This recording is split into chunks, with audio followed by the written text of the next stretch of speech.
Diana Prince walked gracefully into the Louvre Museum in Paris as a van from Wayne Enterprises pulled up outside, bringing with it an unexpected delivery, one that was destined for her.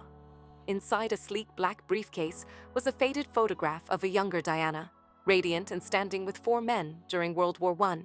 Alongside the photograph, a handwritten note from Bruce Wayne read, "I'd love to hear the story behind this picture." As Diana stared at the photograph, memories began to surface, transporting her decades back in time to her childhood on the mystical island of Themyscira.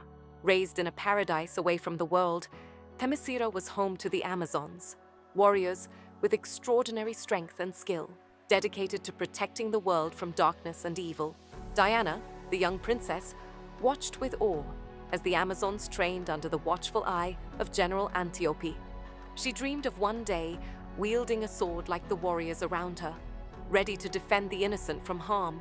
But her mother, Queen Hippolyta, was fiercely protective of Diana. She feared her daughter's potential power might lead her down a dangerous path, one that could pull her into the conflicts of the outside world.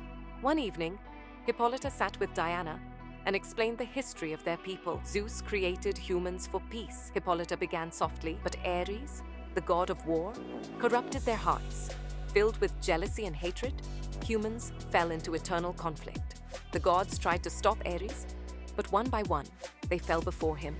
Zeus struck him with a blow so powerful that Ares had to retreat, but before dying, he created Themyscira as a refuge, surrounded by an impenetrable barrier to protect us from the chaos outside. He also forged a weapon, the God Killer, a sword capable of ending Ares' reign should he return. Hippolyta's eyes filled with sorrow as she spoke of the sword, hoping it would never need to be used. Yet despite her mother's wishes, General Antiope, who believed in Diana's strength and potential, convinced Hippolyta to allow Diana to train alongside the Amazons. She knew that Ares' return was inevitable, and Diana needed to be prepared for the moment when she would face him. Under Antiope's fierce guidance, Diana's training began.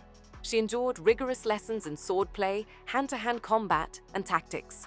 Over the years, she became a formidable warrior, proving herself capable of holding her own against the best. However, one day, during a particularly intense training session, Diana, overwhelmed by the ferocity of the battle, accidentally struck Antiope with a blow that sent her mentor flying backwards.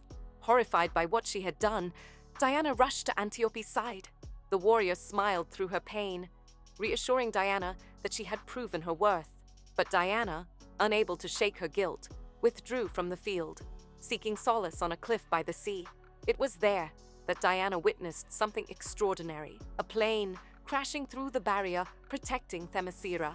Without hesitation, Diana dove into the sea, rescuing the pilot from the wreckage. The man, Steve Trevor, was the first man she had ever seen. This encounter, as unexpected as it was, would alter the course of her destiny. As Steve regained consciousness on the shores of Themyscira, Diana was introduced to the outside world, a world she knew nothing about. But she would soon learn that the arrival of Steve was no coincidence. A battalion of German soldiers had breached the island's barrier, and the Amazons fought valiantly to defend their home. The battle was fierce, and though the Amazons were powerful, several were lost. In the midst of the fight, Antiope was fatally wounded, and her dying words to Diana were, "It's time for you to wield the God Killer." Diana realized that her destiny was larger than she had ever imagined. Steve, who had been captured, revealed that he was a spy for the Allies and carried vital information about a new weapon being developed by the Germans. Diana soon learned that this was the work of Ares himself, manipulating the world's conflicts from the shadows. Determined to stop the war and protect humanity, Diana set out on a journey to confront Ares and the evil he had unleashed. Before she left, Queen Hippolyta tearfully begged Diana to stay, fearing for her safety. "You are my greatest love," she whispered. "But now, you are my greatest sorrow." With a heavy heart, Hippolyta entrusted Diana with Antiope's tiara as a token of her love.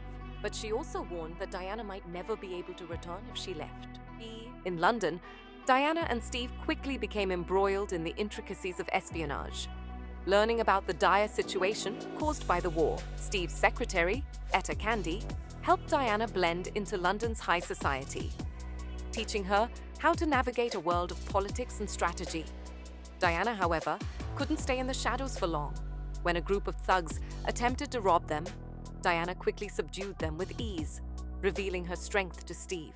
The journey to stop the German threat took them to the front lines of battle, where Diana's combat skills were put to the test. As they infiltrated a gala, Diana's thirst for justice nearly led her to kill General Ludendorff, but Steve intervened, forcing her to reconsider.